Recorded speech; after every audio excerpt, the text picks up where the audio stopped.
Hello and welcome to another video in the Reigate Maths series on the decision unit from the first year of the A-level Further Maths units.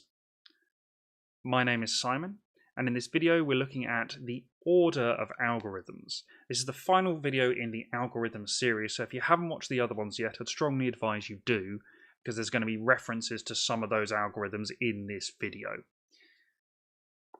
What is the order of an algorithm? Well, the order kind of gives us this idea of the computational complexity, which is a really important thing to think about with an algorithm because it tells us how it affects the run time. And what we mean by run time is how long it takes for a computer to do or run the algorithm.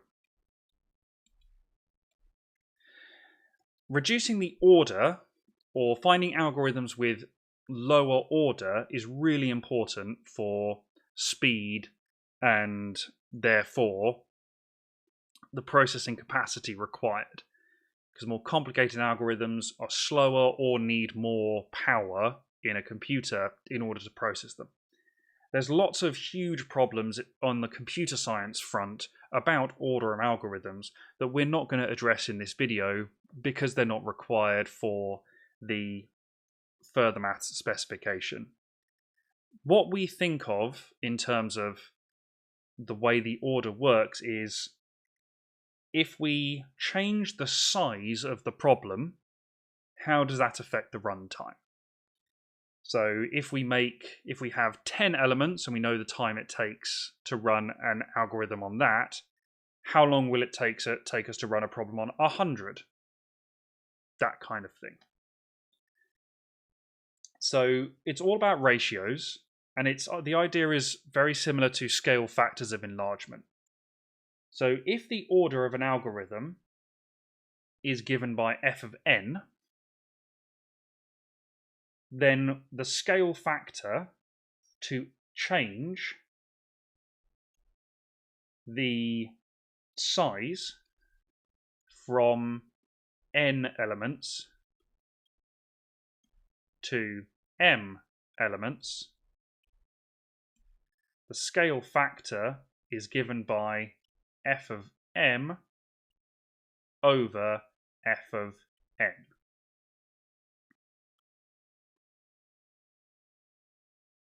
Okay. So f being the order of the algorithm, which is generally given as a function. So maybe it might be quadratic order or logarithmic order, that kind of thing. So if we know with the original size and we know the final size, we can use this formula to give us the scale factor of that change.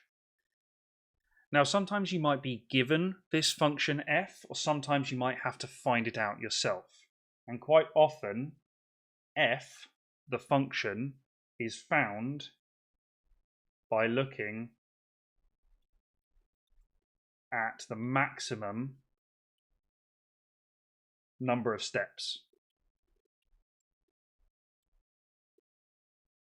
to complete the algorithm.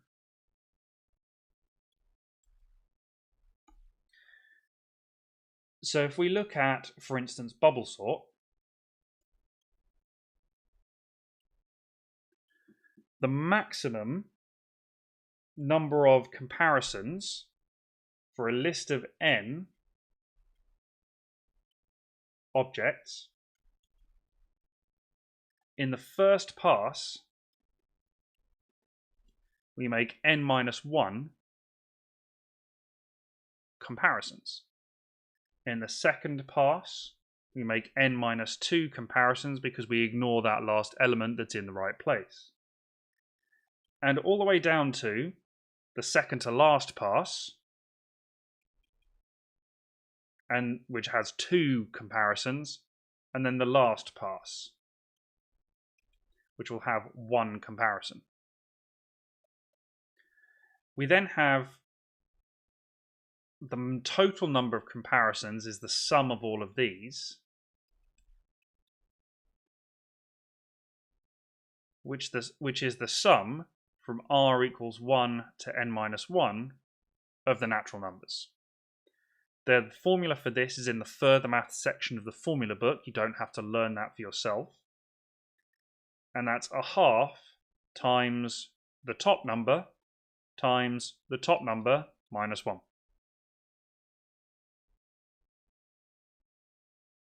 Oh, sorry, plus 1.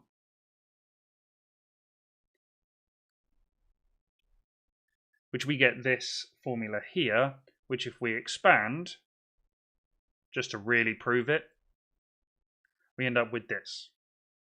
This is a quadratic equation, so we have quadratic order.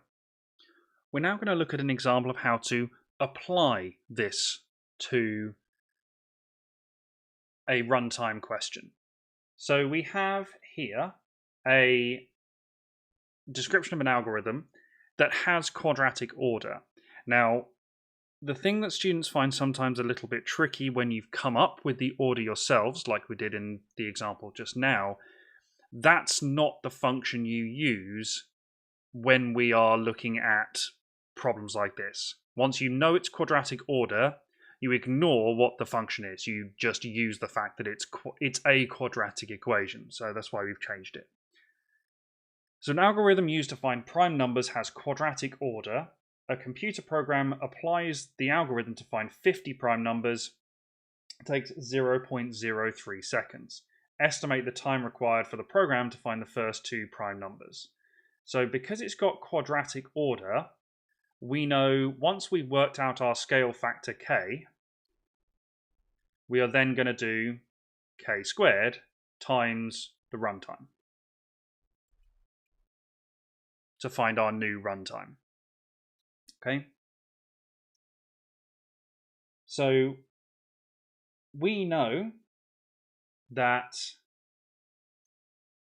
we want to increase to 200, and we are starting on 50, which gives us a k value of 4. The runtime is therefore 0.03, our original time, times 4 squared, which gives us then 0.48 seconds. Now I know at the start of the video I said we'd use f of m over f of n, which is great, and that will work. So we can do 200 squared over 50 squared, but this then just gives us 16 instead of thinking about it as 4 squared. So it doesn't actually hugely matter which one you use. If you use this one, this f of m over f of n, you just times by that. So this would give us 16. So therefore the runtime is going to be 0.03 times 16. Gives us 0.48 seconds. It's different ways to do the same thing. Now you might have a different algorithm that has order log base 10. You'd do the same thing, you'd work out k and then apply the logarithm to that. And again, you'd get the same answer.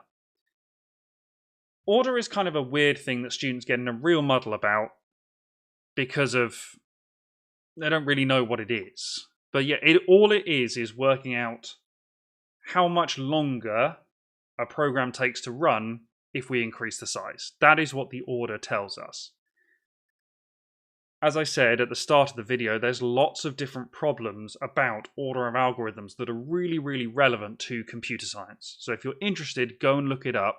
There's tons of videos on YouTube that you can find, not on our channel, about order and all of the problems associated with that. But this is all that you need to be able to do for the purposes of the A-level specification.